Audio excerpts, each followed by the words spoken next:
ಇದು ಒಂದು ಮರುಭೂಮಿಯಲ್ಲಿ ವಾಸಿಸುತ್ತಿದ್ದ ಪುಟ್ಟ ಹಕ್ಕಿಯ ಕತೆ. ಅದರ ಜೀವನವು ನೋವಿನಿಂದ ತುಂಬಿತ್ತು. ಅದು ಯಾವಾಗಲೂ ಅನಾರೋಗ್ಯದಿಂದ ಬಳಲುತ್ತಿತ್ತು. ಅದರ ಗರಿಗಳು ಉದುರಿ ಹೋಗಿದ್ದವು.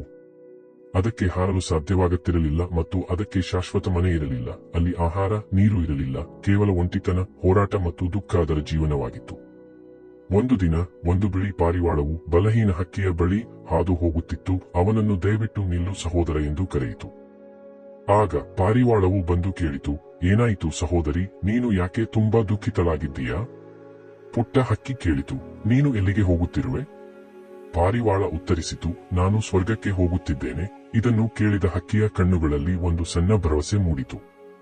ಅದು ತನ್ನ ಕೈಗಳನ್ನು ಜೋಡಿಸಿ ಹೇಳಿತು, ಸಹೋದರ, ದಯವಿಟ್ಟು ಸ್ವರ್ಗದಲ್ಲಿರುವ ದೇವರನ್ನು ನನ್ನ ಬಗ್ಗೆ ಕೇಳಿ. ನನ್ನ ನೋವು ಯಾವಾಗ ಕೊನೆಗೊಳ್ಳುತ್ತದೆ?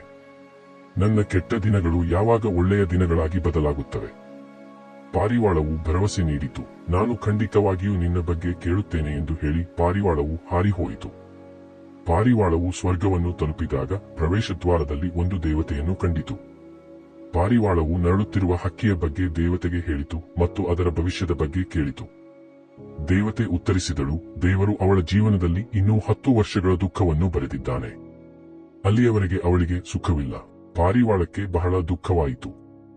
ಅದು ಕೇಳಿದನು, ನಾನು ಅದಕ್ಕೆ ಇದನ್ನು ಹೇಳಿದರೆ ಅದು ಎಲ್ಲಾ ಭರವಸೆಯನ್ನು ಕಳೆದುಕೊಳ್ಳುತ್ತದೆ ಮತ್ತು ಸಂಪೂರ್ಣವಾಗಿ ಎದೆಗುಂದುತ್ತದೆ. ಅದಕ್ಕೆ ಸಹಾಯ ಮಾಡಲು ಯಾವುದೇ ಮಾರ್ಗವಿಲ್ಲವೇ ಎಂದು ಪಾರಿವಾಳವು ಕೇಳಿದಾಗ ದೇವತೆ ಒಂದು ಕ್ಷಣ ಯೋಚಿಸಿ, ಪ್ರತಿ ಸಂದರ್ಭದಲ್ಲೂ ದೇವರಿಗೆ ಧನ್ಯವಾದಗಳು, ಎಲ್ಲದಕ್ಕೂ ಹೀಗೆ ಹೇಳುತ್ತಲೇ ಇರಲು ಹೇಳು ಎಂದಳು.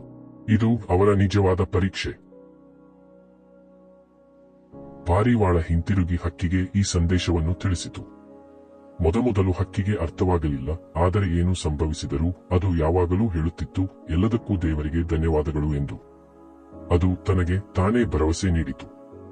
ಅದು ಬಿಸಿ ಮರಳಿನ ಮೇಲೆ ಬಿದ್ದಾಗ ಅದು ಹೇಳಿತು, ಎಲ್ಲದಕ್ಕೂ ದೇವರಿಗೆ ಧನ್ಯವಾದಗಳು. ಅದು ಬಾಯಾರಿದಾಗ ಮತ್ತು ನೀರು ಸಿಗದಿದ್ದಾಗ ಅದು ಹೇಳಿತು, ಎಲ್ಲದಕ್ಕೂ ದೇವರಿಗೆ ಧನ್ಯವಾದಗಳು. ಅನಾರೋಗ್ಯದಿಂದ ಅದರ ಗರಿಗಳು ಬಿದ್ದಾಗ ಅದು ಮತ್ತೆ ಹೇಳಿತು, ಎಲ್ಲದಕ್ಕೂ ದೇವರಿಗೆ ಧನ್ಯವಾದಗಳು. ನಿಧಾನವಾಗಿ ಏನೋ ಮಾಂತ್ರಿಕ ಸಂಭವಿಸಲು ಪ್ರಾರಂಭಿಸಿತು. ಅದರ ಹಳೆಯ ದುರ್ಬಲ ವೈಶಿಷ್ಟ್ಯಗಳನ್ನು ಬಲವಾದ ಹೊಸದರಿಂದ ಬದಲಾಯಿಸಲಾಯಿತು. ಒಂದು ದಿನ ಅದು ದುರ್ಬಲವಾಗಿ ಮರುಭೂಮಿಯಲ್ಲಿ ನಡೆಯುತ್ತಿದ್ದಾಗ ಕಪ್ಪು ಮೋಡಗಳು ಸೇರಲು ಪ್ರಾರಂಭಿಸಿದವು.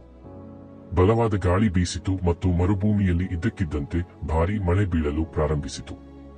ಅದರ ಸುತ್ತಲೂ ಹಸಿರು ಗಿಡಗಳು ಬೆಳೆಯತೊಡಗಿದವು. ಹತ್ತಿರದಲ್ಲಿ ಒಂದು ಸಣ್ಣ ನೀರಿನ ಕೊಳ ಕಾಣಿಸಿಕೊಂಡಿತು. ಅದು ಮತ್ತೆ ಆರೋಗ್ಯ ಹೊಂದಿತು. ಅದು ಹಾರಬಲ್ಲದು. ಅದು ಖುಷಿಯಾಯಿತು. 10 ದಿನಗಳ ನಂತರ ಪಾರಿವಾಳ ಮತ್ತೆ ಹಾದು ಹೋಯಿತು. ಅವನು ಅದನ್ನು ನೋಡಿ ಆಶ್ಚರ್ಯಚಕಿತನಾದನು. ಹಕ್ಕಿ ಸಂತೋಷದಿಂದ ಹಾರುತ್ತಿತ್ತು ಮತ್ತು ನಗುತ್ತಿತ್ತು. ಒಂದು ಕಾಲದಲ್ಲಿ ಶುಷ್ಕ ಸ್ಥಳವು ಈಗ ಜೀವನ ಮತ್ತು ಹಸಿರು ಹೊಂದಿದೆ. ಪಾರಿವಾಳ ಯೋಚಿಸಿತು, ಇದು ಹೇಗೆ ಸಾಧ್ಯ? ಅದರ ಜೀವನ ಇನ್ನೂ 10 ವರ್ಷಗಳ ಕಾಲ ನೋವಿನಿಂದ ತುಂಬಿರುತ್ತದೆ ಎಂದು ದೇವತೆ ಹೇಳಿದ್ದಳು. ಪಾರಿವಾಳವು ಬೇಗನೆ ಸ್ವರ್ಗಕ್ಕೆ ಹಾರಿ ಏನಾಯಿತು ಎಂದು ದೇವತೆಯನ್ನು ಕೇಳಿತು. ಅದು 10 ವರ್ಷಗಳ ಕಾಲ ನರಳುತ್ತದೆ ಎಂದು ನೀವು ಹೇಳಿದ್ದೀರಿ, ಆದರೆ ಕೇವಲ 10 ದಿನಗಳಲ್ಲಿ ಅದರ ಜೀವನ ಬದಲಾಯಿತು. ದೇವತೆ ಮುಗುಳ್ನಕ್ಕು ಹೇಳಿತು, ಹೌದು, ಅದರ ಭವಿಷ್ಯವನ್ನು 10 ವರ್ಷಗಳ ದುಃಖದಿಂದ ಬರೆಯಲಾಗಿದೆ. ಆದರೆ ಅದು ಅದನ್ನು ಬದಲಾಯಿಸಿತು. ಯಾರಾದರೂ ಪ್ರಾಮಾಣಿಕವಾಗಿ ಎಲ್ಲದಕ್ಕೂ ದೇವರಿಗೆ ಧನ್ಯವಾದಗಳು ಹೇಳಿದಾಗ, ಒಳ್ಳೆಯ ಅಥವಾ ಕೆಟ್ಟ ಪ್ರತಿಯೊಂದು ಸಂದರ್ಭದಲ್ಲೂ ಅವರು ತಮ್ಮ ಹಿಂದಿನ ಕರ್ಮವನ್ನು ಸುಡುತ್ತಾರೆ. ಅದರ ಪರೀಕ್ಷೆ ಮುಗಿಯಿತು. ಅದರ ಶುದ್ಧ ಕೃತಜ್ಞತೆಯ ಕಾರಣದಿಂದ ಅದರ 10 ವರ್ಷಗಳ ದುಃಖವು ಕೇವಲ 10 ದಿನಕ್ಕೆ ಕಡಿಮೆಯಾಯಿತು. ನಮ್ಮಲ್ಲಿ ಹೆಚ್ಚಿನವರು ಜೀವನದಲ್ಲಿ ಸಣ್ಣ ಸಮಸ್ಯೆಗಳು ಬಂದ ತಕ್ಷಣ ದೂರು ನೀಡಲು ಪ್ರಾರಂಭಿಸುತ್ತಾರೆ. ನಾವು ಕೇಳುತ್ತೇವೆ, ನಾನೇಕೆ ಎಂದು. ಆದರೆ ಕೃತಜ್ಞತೆಯು ನಮ್ಮ ಜೀವನವನ್ನು ಬದಲಾಯಿಸುವ ಶಕ್ತಿಯನ್ನು ಹೊಂದಿದೆ ಎಂಬುದನ್ನು ನಾವು ಮರೆಯುತ್ತೇವೆ. ನಾವು ನಿಜವಾಗಿಯೂ ಹೇಳಿದಾಗ, ಎಲ್ಲದಕ್ಕೂ ದೇವರಿಗೆ ಧನ್ಯವಾದಗಳು. ಪ್ರತಿ ಸನ್ನಿವೇಶದಲ್ಲಿ, ಅದು ನೋವಿನಿಂದ ಕೂಡಿದೆ ಅಥವಾ ಸುಂದರವಾಗಿರುತ್ತದೆ, ನಾವು ನಮ್ಮ ಹಣೆಬರಹವನ್ನು ಬದಲಾಯಿಸಲು ಪ್ರಾರಂಭಿಸುತ್ತೇವೆ. ದೂರುವುದು ಜೀವನವನ್ನು ಭಾರವಾಗಿಸುತ್ತದೆ. ಕೃತಜ್ಞತೆಯು ಜೀವನವನ್ನು ಹಗುರಗೊಳಿಸುತ್ತದೆ. ಇಂದಿನಿಂದ ದೇವರು ನಮ್ಮನ್ನು ಯಾವುದೇ ಪರಿಸ್ಥಿತಿಯಲ್ಲಿ ಇರಿಸುತ್ತಾನೆ, ನಾನು ಯಾವಾಗಲೂ ಅವನಿಗೆ ಪೂರ್ಣ ಹೃದಯದಿಂದ ಧನ್ಯವಾದ ಹೇಳುತ್ತೇನೆ.